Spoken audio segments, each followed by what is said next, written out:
Hello and welcome to CC for the week of March 2nd. I apologize for having to cancel class today. Just something came up that was unforeseen, so I'm doing a recording, so I hope that this will do just as well. If you have any questions at all, please don't hesitate to send me a K-mail or send me an IM or give me a phone call. All right, so this was going to be the warm-up for today, and it says, what rotation symmetry does a square have? Now, when we are talking about rotation symmetry, we are talking about how many times a figure can rotate around itself and still have the same shape. So if you will look at your lesson, this is in lesson 302. They have a nice little animation here. There is a square, all right, so we want to look at how it rotates. So if we rotate it 90 degrees, all right, see, we can rotate it once, 90 degrees, and it will retain its same shape, okay? Now the reason that we know it's 90 degrees is if we look at this, like let's say this point is our starting point. We want to look at how many times we can rotate it and get back to the starting point. So if we're going to choose this top line as our starting point, we rotate it once, that's one turn. Now the line is right here. Rotate it again, now it's down here, that's 2. Rotate it again, that's 3, and then rotate it again, and that's 4. Now, a full rotation is 360 degrees, right? Because that makes a circle. So 360 degrees divided by 4 is 90 degrees. So that's how we know that it's a 90-degree turn. Now, if you look down here at this arrow, if we were to rotate it 90 degrees, see, it's not in the same, it doesn't look the same, right? Now it's facing sideways. And then if we turn it upside down, see, it still doesn't have, we actually have to turn it 360 degrees all the way back around in order to get it to look the same. So this arrow does not have rotation symmetry. Alrighty, so let's get into 301. Okay, so we are in this lesson and in the other lessons too, we're going to discover and apply properties of polygons to solve problems. So the first thing that we're going to do is fill this chart in. So for example, if it has 3 sides, it's called a triangle. If it has 4 sides, it's called a square. If it has 5 sides, it's called a pentagon. If it has 6 sides, it's called a hexagon. If it has 7, it's called a heptagon. 8 is an octagon. 9 is a nonagon. And 10 is a decagon. Okay, so those are handy to know. Okay, so you want to keep those handy. All right, so here we want to circle the figures that are polygons. Okay, now remember from your lesson, a polygon has to have at least 3 sides and it has to be a closed figure. Okay, so if you look at this square, it's closed, but it doesn't have 3 sides, so it's not a polygon. A triangle does have 3 sides and it's closed, so we know that this is a polygon. This arrow looking shape right here has at least 3 sides and it's closed, so it is a polygon. This quarter circle right here, it actually only has 2 sides, right? And then it has the circle side, so this is not a polygon. This 1, 2, 3, 4, 5, 6, 7, 8 is an octagon, so it has at least 3 sides and it's closed, so it is a polygon. This one, it does have at least 3 sides, but look, this is not closed. This is just an open figure, so this is not a polygon. And then this one does have at least 3 sides and it's closed, so it is a polygon. Okay, so when we're talking about polygons, there's 3 terms that we typically use: equiangular, equilateral, and regular. Okay, equiangular, just think about what the word means. Equiangular, that means equal angles. Okay, so that means it's a polygon that has all of its angles that are congruent. Okay, Equilateral, okay? Lateral, think about lateral being the sides, okay? So equilateral is a polygon that has all of the sides congruent, okay? A regular polygon, when we say something is regular, that means it's both equiangular and equilateral. So that means that all of the angles and all of the sides are congruent. Okay, so the central angle then of a regular hexagon. Okay, so a hexagon has 6 sides. Okay, so the central angle then, okay, is going to be what the, like this. So if we were to divide up the angles, right? All right, we want to know what the central angle is right here. Okay, now remember, this makes 360 degrees in the middle. All right, so it has 1, 2, 3, 4, 5, 6. There's 6 angles in there. So we're going to take 360 and we're going to divide it by 6, and that gives us 60 degrees. Okay, so and remember that. So when we're talking about the central angle, we're talking about the angles inside. And you're going to have to know that. You're going to have to know the difference for later because we're also going to talk about interior angles, which are these angles up here, and they require a different process. Okay, so this says which polygon can always be classified as regular. Okay, so the first thing you have to think is, well, what does regular mean? Regular means that it has equal angles. Okay, so all the angles are the same, and it has equal sides. Okay, so if we think about our choices here, right, a triangle, a square, a circle, and a pentagon. Okay, well, a circle we know is not a polygon, so we can't use that. Okay, a triangle and a pentagon, right, typically those can have, there's lots of different triangles, lots of different pentagons. A square, however, in order to be a square, right, a square has to have 90-degree angles and it has to have equal sides in order to be classified as a square. So a square is always going to be a regular polygon. All right, so we're going to move into 302. All right, so we're going to talk about the correct symmetry for the term given, okay? So when a figure is reflected across a line and it looks exactly the same, that's called reflection symmetry.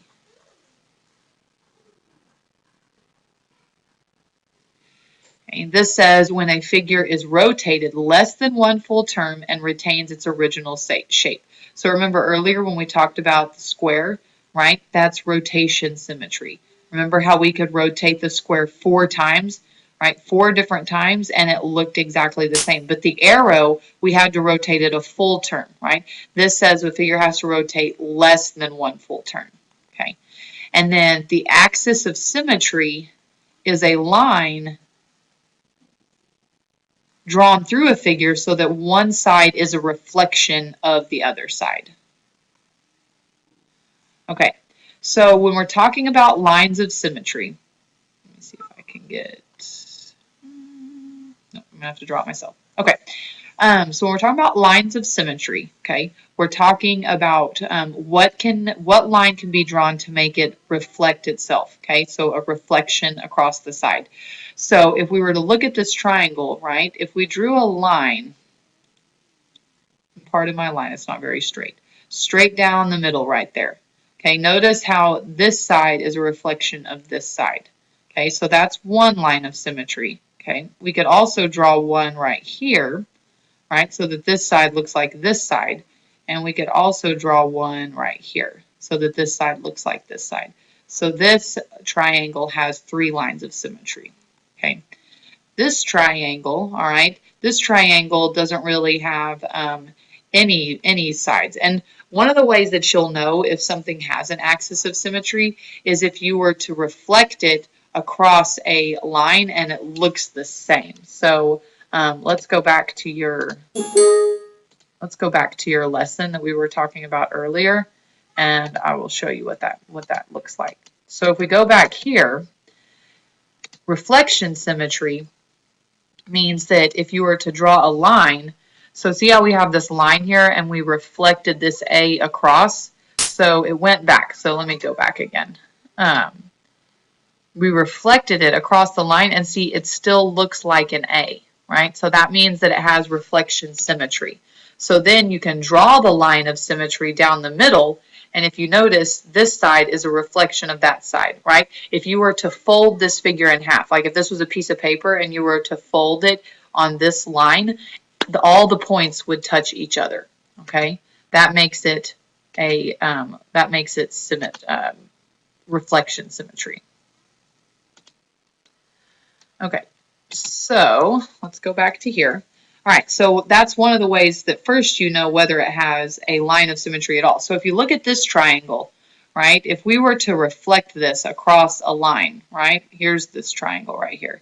If we were to draw a line and make it reflect itself, I know it doesn't look exactly the same, but right, it's going to look like this. It's not, see how it doesn't look exactly the same? It looks like a reflection. So this one is not going to have any lines of symmetry. Okay, here we have a trapezoid. Okay, so a trapezoid, you can reflect it across that line, and I'm going to show you that real quick. Let me erase this. So if you have this trapezoid, right, like this, if you were to reflect it across, right, this is going to go across the line. Then you have this line is going to look like that. These lines are going to be straight.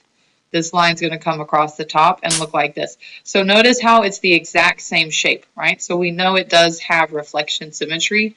And if we look at the lines that we can draw a line right there. So it has just one line of symmetry. That's the only one. Because if I draw it anywhere else, if I draw this line, see, it doesn't look the same. Or draw a line here, it doesn't look the same. Or right there, it doesn't look the same. So it's just that one line. Oh, whoops. Okay, so this one was 0, and this one was 1. Okay, so same thing here. We have 1, 2, 3, 4, 5, 6. We have a hexagon, okay, 6 sides, all right, and if we notice, it does have reflection symmetry, right? It would look the same if we rotated it across that reflected line. So if we draw our line here, we can draw a line here. See, that side will look the same. We can draw a line here. That will look the same. We can draw a line here, okay? So that looks the same. Now we can also draw a line right here, and right here, and right here. Okay, so actually we have 6 lines, right? We have 1, 2, 3, 4, 5, 6 lines of symmetry. Okay, don't look at all the, you don't count 1, 2, 3, 4, 5, 6, 7, 8, 9, 10, 11, 12, right? Because this is all one line. This line right here, see, that's one line. 2, 3, 4, 5, 6. Okay, so that's 6 lines of symmetry. And then a heart, okay, same thing. If you draw a heart, if you were to reflect it across this line, see, it would still look like a heart. Okay, and this has one line of symmetry. Draw it right down there. Okay, so now we're going to talk about rotation symmetry. Okay, so rotation is how many times can you turn it and it will less than one full turn. Okay, so if we look at this triangle, right, if we were to rotate this triangle, we could rotate it one time, right, down to this point, and then we could rotate it another time to that point and another time to that point. So we could actually rotate this 3 times and it will still look like a triangle. So remember, when you're rotating something, we're talking about 360 degrees. So we take 360 and divide that by 3, and that gives us 120 degrees. So your rotation symmetry is 120 degrees. Okay. Now this triangle right here, okay, it can't be rotated at all, right? If we were to rotate this triangle down here, okay, it's not going to look the same until we rotate it right to the beginning. So this has no rotation symmetry, okay? This trapezoid, okay, even though it does have reflection symmetry, it doesn't have rotation symmetry because, again, it doesn't have the same equal sides, right? If you were to rotate this, even if you were to rotate it to the bottom so that this point was on the bottom, right, it would look like this, right? So, and it doesn't look the same. So that's not so that can't be rotation symmetry. So this one doesn't have rotation symmetry either. This one right here, okay, this one has all equal sides, right? So if we were to rotate this line down here to that line, okay, that's 1, and then you could do it 2, then 3, 4, 5, and then back to the original, which is 6. Okay, so you take 360 divided by 6, and you get 60 degrees. All right, and then a heart, okay, the heart, same thing, it has to rotate a full rotation, so it has 0. Okay, so if you notice, these two are regular polygons, right? They have equal angles and equal sides. Apparently, we don't know that for sure, but they look like it. So if you notice, those are the ones that typically have rotation symmetry. Okay, you will have some that some other ones that do typically, but if it's a regular polygon, it will always have rotation symmetry, and you are just going to divide it by the number of sides, right? Because if you see it had 3 sides, that's how many times we could rotate it. This had 6 sides, so that was how many times we could rotate it. All right, so now we're going to connect the term with the correct triangle, okay? A triangle is just another polygon. So the properties of a triangle then, okay, if it has equal sides, all right, so if we know that it has equal sides, that's called equilateral, right? We already knew that, right? That was a term for polygons. Now, if it has just 2 equal sides, okay, that's called isosceles. And if it has no equal sides, that's called scalene. All right, so those are the 3. 3 equal sides is equilateral, 2 equal sides is isosceles, no equal sides is scalene. All right, so here we want to find out what regular polygon would have a rotation symmetry of a rotation symmetry of 36 degrees, right? So we know in order to find rotation symmetry, we took 360 and divided it by the number of sides, right? Remember that from earlier in our, right? We divided it. We took 360 divided by 3 to get the rotation 360 divided by 6. So if we go back here, right, we know 360 divided by the number of sides should give us a rotation symmetry of 36 degrees. So what we're wanting to do is solve for x, because x is the number of sides, and then it will tell us what the polygon is by how many sides it has. So here, 360 is divided by x, so I'm going to multiply x by both sides.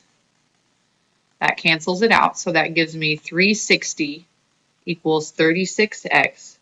So then I'm going to take 360 and divide it by 36, because that will give me x, right?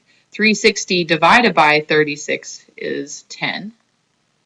So x equals 10. So a 10-sided regular polygon has a rotation symmetry of 36 degrees. So that means it would be a decagon. Okay, so this is just a review of what triangle has no equal sides, and that was a scalene triangle.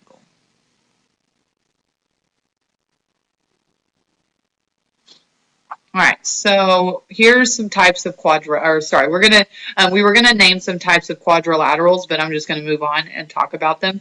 Okay, a type of quadrilateral is a parallelogram. Okay, and a parallelogram, I don't know what happened to my diagonals. I know they were there. Okay, a parallelogram is a polygon that has 2 pairs of parallel sides. Okay. In addition to that, opposite sides are congruent. Okay, so see this means that these are parallel. Okay, and then it tells us this side is congruent to this side, and this side is congruent to that side. Opposite angles are congruent. That means that this angle is congruent to this angle, and this angle is congruent to this angle. And consecutive angles of a parallelogram are supplementary. That means if I add up, so if this is angle 1, 2, 3, and 4, if I add up any two angles that are next to each other, they're going to equal 180, okay? So 1 plus 4, or 4 plus 3, or 3 plus 2, or 2 plus 1, okay? All of those, if you add up any two of those, are all going to equal 180 degrees.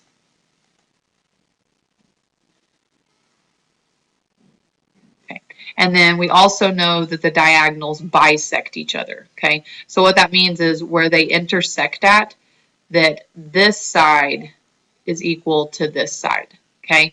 And this side is equal to this side. Now, one thing that we know about that's not true about a parallelogram, okay, is that the diagonals are not necessarily equal to each other, okay? That's why this has 3 little tick marks and this has 4. Okay, because it's showing that this side is equal to this side is equal to that side, but this diagonal is not necessarily equal to that diagonal. Okay, so that's where we get into, oh, there's my, there's my diagonals. Okay, so now we want to get into rectangles. Okay, a rectangle is a parallelogram that has 4 right angles. All right, let me just go ahead and get everything up here. There we go. So it's all that's true about a parallelogram, only in addition to the diagonals are congruent to each other, okay? So earlier, remember we said that a parallelogram, they bisect each other. Well, that's true of a rectangle, but they also equal each other. So this diagonal will equal this diagonal, okay? That's only true of a rectangle, not a parallelogram. Okay, so here we have a rhombus, okay? A rhombus is a parallelogram that has 4 congruent sides. So it has all the characteristics of a parallelogram. In addition to that, the diagonals are perpendicular, okay? So that means that they're 90 degrees. So if you have the diagonals right here, they make a 90-degree angle. They bisect opposite angles, okay? So that means that this side is equal to that side, okay? That's what bisect means. Okay, properties of a square. It's a parallelogram with 4 congruent sides and 4 congruent angles. So it has all the properties of a parallelogram and a rhombus, okay? The diagonals do bisect each other, okay? The diagonals are congruent, okay? So these are all things. So basically a square has all the properties of everything that we just talked about. A parallelogram, a rectangle, and a rhombus. It has all of those. So the diagonals are 90 degrees. They equal each other. They bisect each other.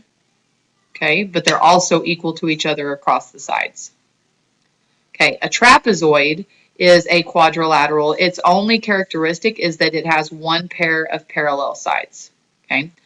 A kite is formally called a trapezium. It's a quadrilateral with no parallel sides. Okay, it has 2 pairs of consecutive congruent sides. Okay, so that means that this is equal to this, and this side is equal to this side. Okay, so opposite sides are not congruent. Okay, the diagonals are perpendicular, but only right here. Okay. Notice that only one of the diagonals is bisected, right? So here, this side equals this side, right? But this side does not equal this side. Okay.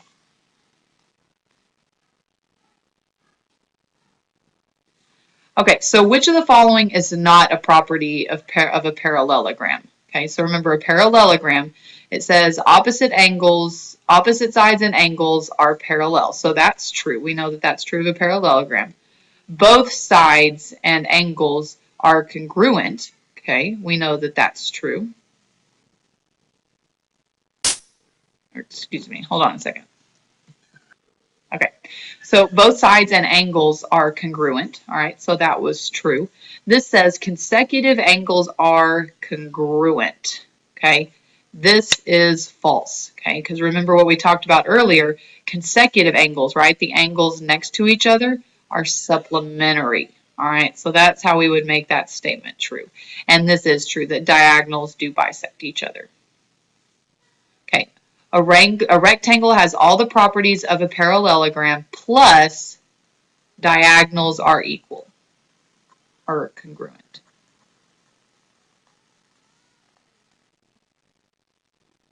Okay, a rhombus, remember, has all the properties of a parallelogram.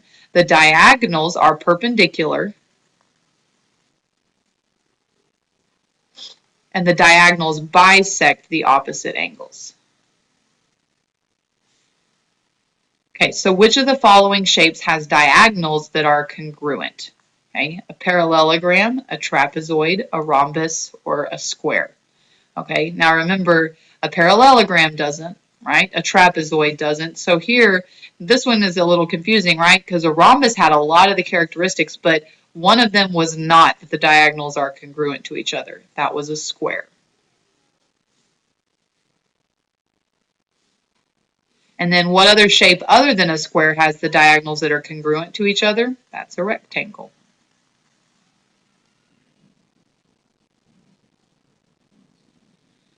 Okay, so here we want to use the Euler diagram to label the following statements as true or false. So a Euler diagram, okay, so here basically it has to be within the circle to be true. Okay, so for example, let's just do this. Okay, it says if it is a square, then it is a parallelogram. So if it's a square, okay, a square is all by itself, right? There's nothing within a square, so a square can only a square can be any of these things, right? A rectangle, a parallelogram, or a quadrilateral. So that is true. Okay, so we're just looking at what's within the circles. Okay, if it is a quadrilateral, so here we are, quadrilateral, then it is a rectangle. Okay, now look, a quadrilateral is all of these things, right? A quadrilateral can be a parallelogram, a rectangle, a square, a trapezoid, a rhombus, all of these things. So that is false. It says if it is a trapezoid, then it is a quadrilateral, right? So trapezoid, small, to the big, quadrilateral. So that's true. And then if it is a parallelogram, then it is a rhombus, okay? A parallelogram is outside the rhombus, right? So a parallelogram can be a rhombus or a square or a rectangle. So this one is false.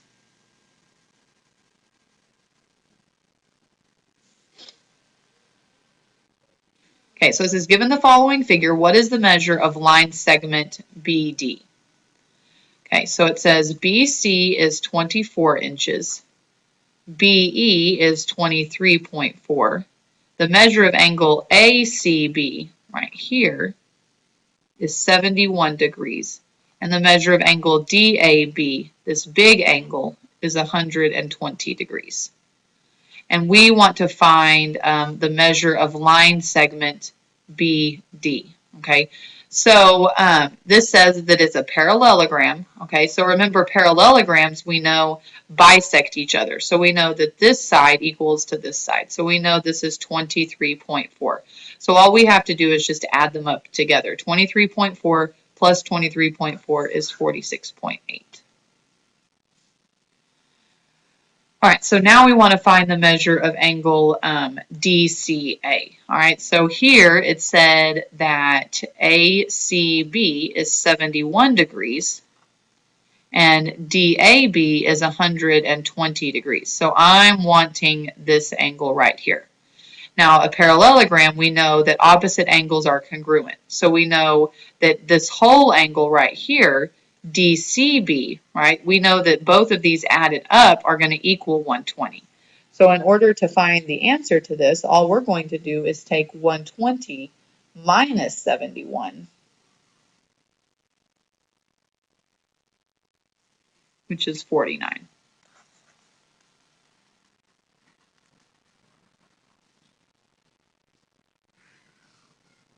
Okay, so now, given the following figure, what is the angle measure of angle BCD? All right, and we kind of already answered this earlier, right? If we know that angle DAB is 120 degrees, right? We know that angle BCD, this big angle, is also 120 degrees. Okay, so here's your exit ticket for today. It's the 303 quiz. So we're going to work through the 303 quiz together. This says, how could you classify the quadrilateral shown? All right, so if we look here, it has equal sides and it has equal angles, okay? So it has 90-degree angles, all right? So that means if it has 90-degree angles and it has equal sides, then it is going to be a square. So remember, all of the above can't be correct because a rhombus, right, just has equal sides, and a parallel. Oh wait, oh I'm sorry about that. Actually, no.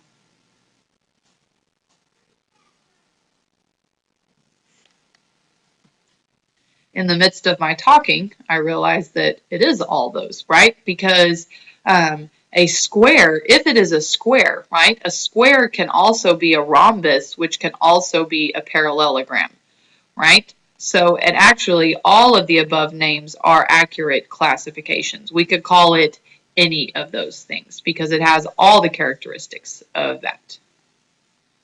Okay, here it says, given parallelogram EFGH with diagonals that intersect at point J, segment EJ is congruent to which segment? All right, so again, it's a parallelogram, so we know that it bisects each other, which means the diagonals bisect, which means that EJ can only be congruent to JG or GJ, whichever. Either way works fine. Because remember, a parallelogram does not have diagonals that are equal. So these are equal to each other, but they're not necessarily this side. HJ is equal to JF, but it's not necessarily equal to this side. It says, which group of quadrilaterals have diagonals that bisect their opposite angles? Okay. So remember when we talked about bisecting opposite angles, right? Remember that's when the diagonal divides the corner in half, okay? And that was true of a rhombus, okay? So remember a rhombus like this. So the diagonal bisects, meaning that it divides this in half so that this side equals that side. So that's all rhombuses. The next one says, given any trapezoid, which of the following must be true? So remember, a trapezoid has two sides that are parallel to each other. That's the only thing that was true about a trapezoid. So this is the answer for the trapezoid. And this says, what type of quadrilateral always has four congruent sides? Okay, so here we have a parallelogram, a trapezoid, a rectangle, and a rhombus. Now remember, the only two shapes that have four congruent sides are either a rhombus or a square. Okay, a rectangle, a trapezoid, and a parallelogram do not necessarily have four congruent sides. Not always. Okay, that's the key word here, always. So rhombus would have to be your answer right there.